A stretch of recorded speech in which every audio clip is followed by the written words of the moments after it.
Hello guys, welcome back to my YouTube channel. So guys, अभी मैं इतने दिन से सोच रही थी कि मुझे नाबार्ड बैंक का जो एग्ज़ाम आने वाला है उसका टेस्ट देना है, मतलब मॉक टेस्ट देना है। तो वो आज मैंने दिया था और कुछ दिन पहले भी मैंने लाइव टेस्ट दिया था, तो उसमें मेरा अच्छा स्कोर आया था। लेकिन आज मैंने जो टेस्ट दिया था अंडर 24/7 पर, वो लाइव टेस्ट तो नहीं था, लेकिन वहाँ पे प्रीलिम्स के बहुत से टेस्ट हैं जो मैंने सब्सक्रिप्शन लेके रखा है टेस्ट के लिए, उन्हीं में से एक था। और फिर मैंने वो टेस्ट दिया तो मेरा स्कोर इतना बुरा आया उसमें, मुझे ना देख के विश्वास नहीं हुआ कि ये मेरा स्कोर है। वो पहले ऐसा स्कोर आता था जब मैं आरआरबी का टेस्ट लगाती थी, तो 80 आउट ऑफ जितना स्कोर आया वो आना मुझे थोड़ा सा नॉर्मल लगता था। लेकिन 100 में से जो स्कोर आया ना, वो मुझे बहुत ज़्यादा बुरा लगा। एक तो ना मैं सबसे लेट, मतलब मैंने रात में पढ़ाई शुरू की थी, मतलब दिन भर पढ़ाई नहीं कर पाई थी। मैं दोस्तों के साथ बाहर चली गई थी, तो मैं इतनी ज़्यादा थक गई थी, तो मुझे नींद आ रही थी। तो मैंने ना थोड़े ऐसे मन नहीं कर रहा था पढ़ाई का, और ऐसे ख़राब मूड से देने बैठी थी टेस्ट। तो उसमें इतना गंदा स्कोर आया ना मेरा, वो मैं आपको आगे बताने वाली हूँ। बहुत ही बुरा स्कोर आया मेरा, लेकिन कोई बात नहीं। अभी इसमें बहुत सारे टेस्ट हैं, मतलब अभी मेरी दीदी ने यूज़ नहीं किया, दीदी टेक्स्ट बुक पर टेस्ट दे रही हैं। तो मैं सोच रही थी कि मैं अंडर 24/7 के जो मॉक टेस्ट हैं उनको यूज़ कर लेती हूँ। तो अभी आज तो मैंने एक ही मॉक दिया था, कल से और मॉक देने हैं। 2 मॉक देने का सोच रही हूँ कल मैं, देखते हैं कल के मॉक में कैसे क्या स्कोर आता है। लेकिन आज के मॉक में तो बहुत ही गंदा स्कोर आया, जो कि मैं आपको आगे बताने वाली हूँ। और शायद मैं दिन में टेस्ट देने बैठती, मतलब मॉक लगाने बैठती, तो शायद अच्छा स्कोर आ जाता। क्योंकि दिन में क्या, हमारा दिमाग बिल्कुल फ्रेश होता है और पढ़ाई अच्छे से करने बैठो, अच्छे से टाइम पे बैठो, तो अच्छे से पढ़ाई हो जाती है। लेकिन रात में पढ़ाई करने बैठी थी, मेरे दोस्तों ने मुझे बाहर बुला लिया था, उनको प्लानिंग करना था कि हम लोगों का बनारस जाने का ट्रिप चल रहा है। तो प्लानिंग कर रहे थे कि कब जाना है, कब निकलना है। तो मैं उनके साथ चली गई और शाम को लौट के आ पाई, फिर मैं रात में पढ़ाई करने बैठी। तो ना इस वजह से मैं अच्छे से पढ़ाई नहीं कर पाई। और फिर मैंने सोचा, घर पे आके मैंने सोचा कि चलो मॉक तो देना ही है, तो सबसे पहले मॉक ही दे देते हैं।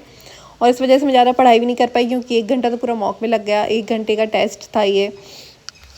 तो उसकी बाद मैंने जो पढ़ाई की थोड़ी बहुत, उसमें पीडीएफ सॉल्व की। और कल एडिटोरियल की क्लास तो थी नहीं, सैटरडे को रहती नहीं एडिटोरियल की क्लास, तो वो भी नहीं देखनी थी मुझे।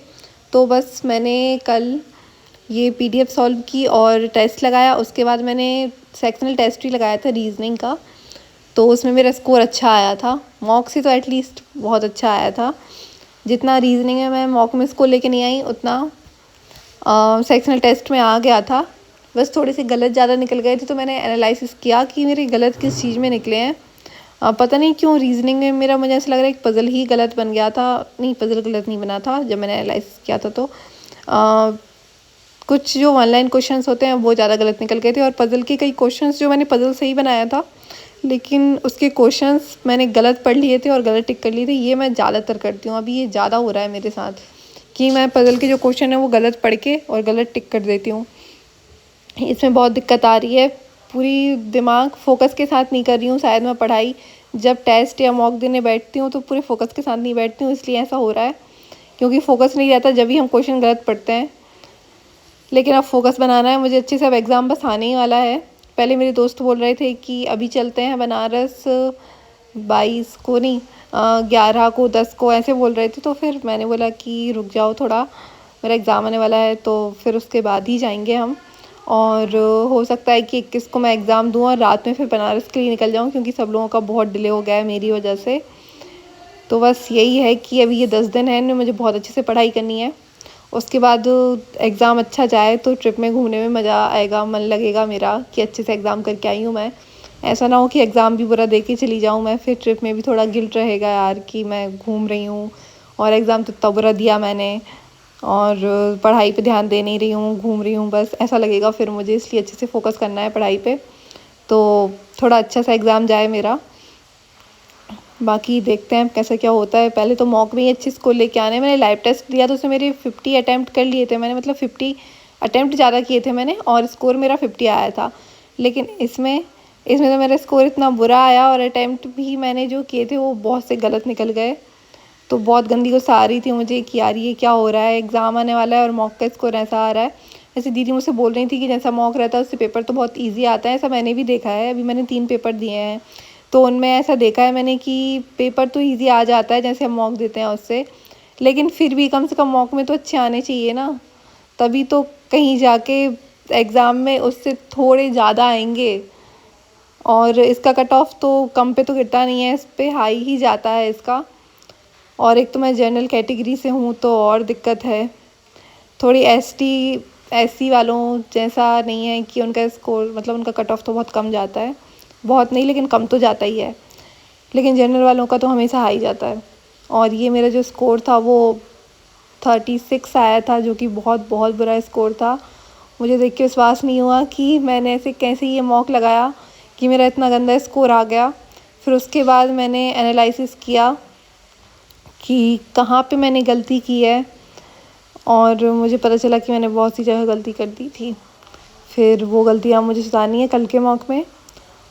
और फिर उसके बाद नाबार्ड बैंक का जो मेरे 3 दिन की तो हो गई थी, जो पीडीएफ रहती है, टेस्ट रहते हैं वो मैं 4th डे का, पहले तो मैंने रीजनिंग का टेस्ट लगाया, उसकी पीडीएफ डाउनलोड करके भी सॉल्व कर सकती थी, लेकिन मैंने सोचा कि टाइमिंग के साथ होता है इसलिए मैं टेस्ट दे देती हूँ। और फिर इसमें मेरा स्कोर तो अच्छा आया, 40 में से मेरा 30 स्कोर आया, जो कि कल के मॉक से तो अच्छा ही था, मतलब कल के टेस्ट से तो अच्छा ही था। इसमें मैंने 37 अटैम्प्ट किए थे और मेरे गलत ज़्यादा निकल गए थे, 5 गलत निकल गए थे, इसकी वजह से माइनस मार्किंग भी हो गई थी। और फिर जब मैंने देखा कि मैंने गलत क्या किया है, तो मुझे पता चला कि एक पज़ल में से एक क्वेश्चन ही गलत किया है, वो भी इसलिए कि मैंने क्वेश्चन ही गलत पढ़ लिया होगा। अगर क्वेश्चन मैं सही से पढ़ूँ तो शायद इतनी गलती ना निकले। और अब ये फ़ोकस की दिक्कत है कि मैं फ़ोकस सही से नहीं कर पा रही हूँ। और फिर उसके बाद मैंने एक मॉक लगाया था, और मॉक के बाद फिर मैंने ये सेक्शनल टेस्ट लगाया था।